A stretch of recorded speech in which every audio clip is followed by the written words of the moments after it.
This episode is dedicated to energy in a week when the British government announced its revised energy price cap. First indications are that energy prices in the UK will rise by 54%. I'm going to look in detail at what the energy price cap actually is, explore the reasons for the dramatic increase in energy costs, and look at what governments can do to soften the blow for consumers. Hello and welcome to the Sustainable Futures Report for Friday the 4th of February. I'm Anthony Day. The global oil price has been on a rising trend since this time last year. In February 2021, a barrel of Brent crude was priced at just under $60, and in the last couple of weeks that price has exceeded $90. It remains in the high $80 as I write. The price of natural gas spiked between October and December 2021. According to Ofgem, the UK's energy regulator, wholesale gas prices quadrupled in the last year. Among other things, natural gas prices are influenced by politics, and at the moment Russia and the situation in Ukraine are in the spotlight. Prices were rising before Russia started its troop deployments to the Ukraine border, so there are other factors at work as well. For example, we had a long winter over 2020-21, so countries had to rebuild reserves over the year. The UK, which uses more gas than many European countries, has very little storage capacity and so does not have significant stocks bought at cheaper summer prices to fulfill winter demand. Natural gas is widely used for domestic heating, but is also a major part of the electricity generation mix, accounting for around 50%, followed by nuclear and wind. This morning, for example, on a dull day in February, GridWatch indicates that wind is currently producing 29% of our electricity, nuclear 13% and gas 36%. The rest comes from solar, hydro, interconnectors from Europe and a very small amount of coal. Nuclear runs at a constant, steady rate, supplying the base load. Wind fluctuates according to the weather, and as we have no major electricity storage facilities yet, that leaves gas to make up the difference. Last year, we had periods with no wind, and there was a fire which closed an interconnector from France, and all of this increased the electricity generators' demand for gas. About 33% of the UK's gas comes by sea as LNG, liquefied natural gas. Most of it comes from Qatar in the Gulf, but some comes or has come from the US and Russia in the past. In 2021, China increased its LNG imports by 27% in the first half of the year. Brazil and Argentina also increased LNG imports, making it more difficult and more expensive for the UK to obtain supplies. Russia is important to Europe because it supplies about 40% of Europe's gas. Europe is important to Russia because it buys 40% of its gas from Russia, which makes a major contribution to that country's export earnings. Germany has long been an important customer for Russian gas. Back in the 1980s, when pipelines were being expanded to bring more Russian gas to Germany, President Ronald Reagan warned against it.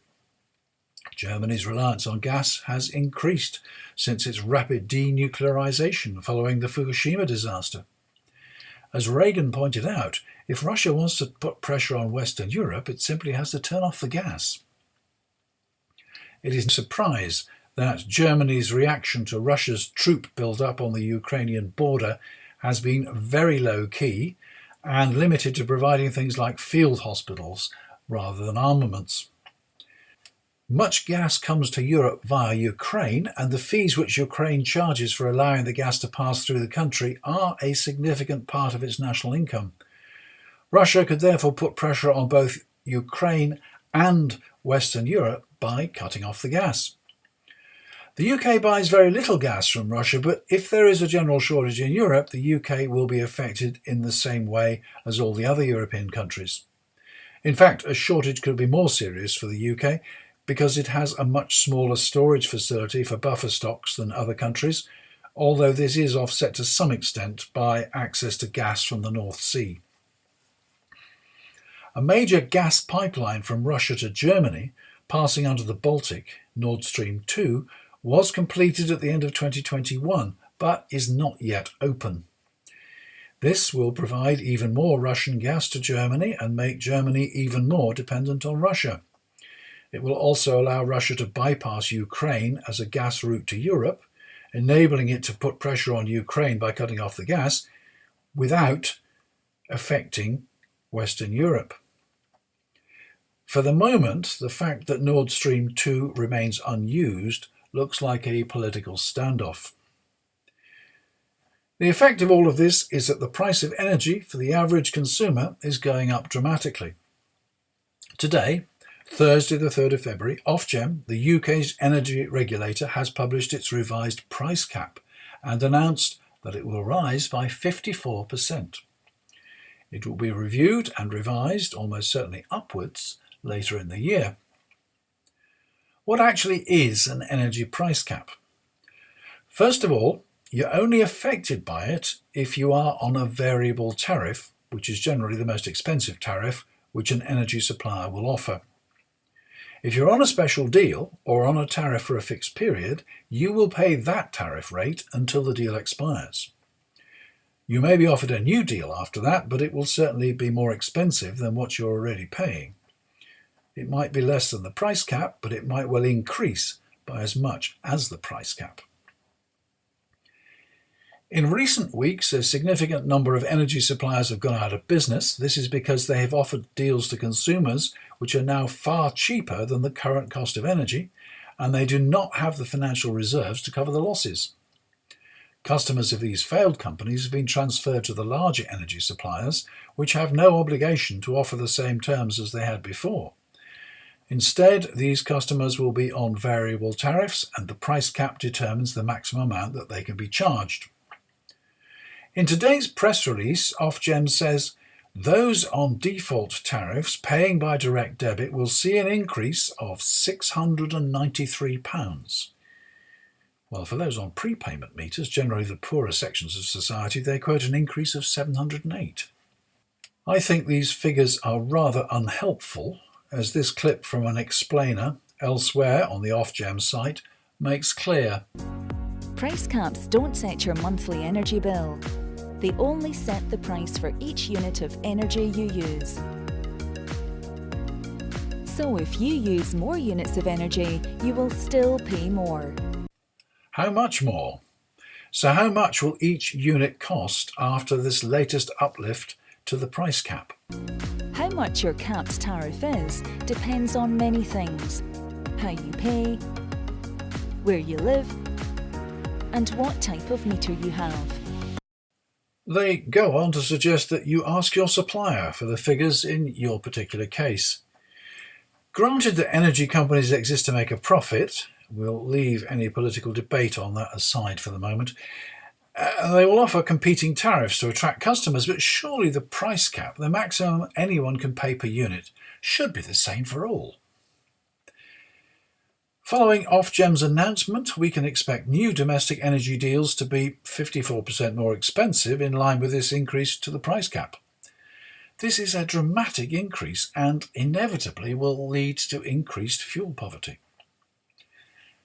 This week, 5 Insulate Britain protesters have been sent to prison for obstruction. Their aim is to urge the government to insulate the nation's housing stock in order to reduce the energy used for heating and therefore reduce the related emissions. The UK, after all, has the draftiest and coldest houses in Europe. Insulating our homes will not only reduce emissions, but it will reduce the amount that people have to spend on energy. While insulation will save money and save energy year after year, if it's not built into properties as they are constructed, it is very expensive to retrofit. Nevertheless, retrofitting is possible, and the government launched the Green Homes Grant Scheme last year to do just that. Sadly, it got off to a bad start, not least because the government outsourced the management to an American organisation which worked on New York time. Just as it was beginning to work successfully, the government pulled the plug. As I've been writing today's episode, the Chancellor has been announcing his measures to soften the blow to consumers. At the time of Brexit, the Prime Minister said that we would be able to cut the VAT from heating bills once we had left the EU. Since then, he's quite rightly said that doing so would benefit the well-off more than those struggling to make ends meet. And 5% is not a huge saving. It's also been suggested that the green levy, which is rolled into the energy price to subsidise renewables and nuclear power, should be removed. However, if we cut VAT and we drop green levies, we either have to cut spending or raise taxes elsewhere. The Chancellor's solution today, which he announced this afternoon, is to give a £200 discount on each domestic electricity consumer's bill next October. Local authorities are instructed to pay a £150 council tax rebate to all, apart from those living in the most expensive properties, to about 80% of all households. This £150 will not be repayable, but the £200 electricity discount will be recovered through electricity bills at £40 a year over 5 years. It's not clear whether local authorities will get funding from the Treasury to cover the £150 rebate, although they will get £150 million to help them assist the poorest and those most at risk of fuel poverty. And what of the future? Insulation would deliver savings next year and every year for no further investment. If energy prices continue to go up, must the Chancellor spend more next year to keep fuel poverty under control? Deliver more loans while we're still paying off this year's? How will he raise the money? What will he cut instead? Watch this space, and I'll let you know the answers this time next year.